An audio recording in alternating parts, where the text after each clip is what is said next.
எல்லாருக்கும் வணக்கங்க. இப்போ ஆடி மாதம் அப்படிங்கிறனால திருவிழாலாம் நடக்கும். அது அந்த மாதிரி மதுரையிலேயும் நடந்திருக்கு. இந்த பத்லகுண்டு அப்படிங்கிற திண்டுக்கல் கிட்ட இருக்குது.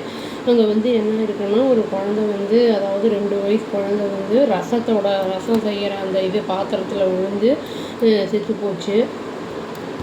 அந்த பையன் பேர் ஸ்ரீதரன்னு சொல்லிட்டு.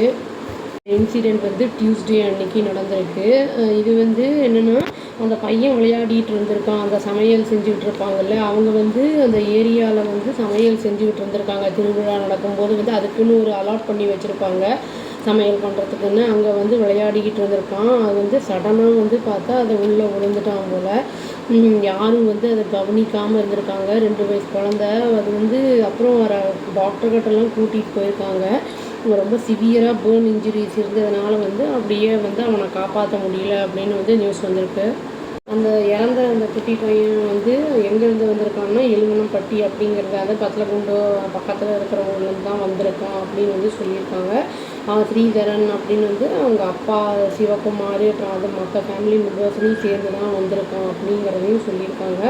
ஆடிப்பெருக்கு அப்படின்னு அந்த டெம்பிளில் ஃபெஸ்டிவல் இருக்கும் இல்லையா, அது பண்ணியிருக்காங்க. கருப்பண்ணசாமி கோவில் அப்படிங்கிற அந்த இதுக்கு அந்த திருவிழா நடந்திருக்கு. அந்த சாப்பாடுங்கிறது இந்த அன்னதானம் மாதிரி அந்த விசேஷம்லாம் நடந்ததுன்னா அந்த டிவோட்டீஸ்க்கெல்லாம் சாப்பாடு கொடுப்பாங்கல்ல, அந்த மாதிரி அதை ரெடி பண்ணிகிட்டு இருந்திருக்காங்க. அப்போ தான் இந்த துர்சம்பவம் நடந்திருக்கு. போலீஸ் என்ன பண்ணுறாங்கன்னா, ரெஜிஸ்டர் பண்ணியிருக்காங்க கேஸு. அப்புறம் இன்வெஸ்டிகேட்டும் பண்ணிக்கிட்டு இருக்காங்க இப்போது. அது இந்த ரசம் கொதிச்சுக்கிட்டு இருக்கும்போது அந்த குண்டானுக்குள்ளே அந்த குழந்தை விழுந்திருக்கு போல். எப்படி என்ன ஏது எட்டி பார்த்துருக்குமா என்ன ஏதுன்னெலாம் ஒன்றும் தெரியல. அந்த இன்ஃபர்மேஷன்லாம் இல்லை.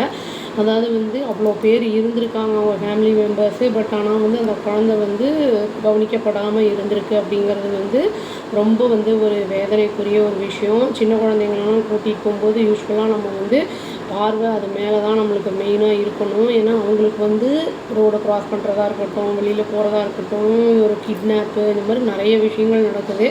அவங்களுக்கு நல்லது கெட்டது அந்த இதெல்லாம் அவேர்னஸ் அவங்களுக்கு தெரியாதனால கொஞ்சம் நம்ம கண்ட்ரோல்லையே வச்சுக்கிட்டு இருக்கிறது நல்லது. பெண்கள் மற்றும் குழந்தைகள்னு சொல்லி ஒரு வீடியோவே நான் போட்டிருக்கேன். இந்த ரோட்டில் அந்த குழந்தைங்கள்லாம் சில சமயம் விளையாடிக்கிட்டு இருக்கோம். நம்ம தனியாக உள்ளே உட்காந்துருப்போம். குழந்தைங்க விளையாடுது, வண்டிலாம் வராதுன்னு. பட் இப்போல்லாம் எப்படி வண்டி எல்லாம் வேகமாக வராங்க போகிறாங்க. குழந்தைங்க நாயெல்லாம் ரோட்டில் சுற்றிக்கிட்டு இருக்குது. அதனால் நம்ம கொஞ்சம் ஜாக்கிரதையாக அதுங்களை நம்ம குழந்தைங்க எங்கே இருக்கோ அதுங்களை விளையாடுற நேரத்தில் நம்ம கூட இருந்து பார்த்துக்கிறது நல்லது. அதுதான் அதுங்களுக்கும் சேஃபும், நம்மளுக்கும் அது திருப்தியை கொடுக்கும்.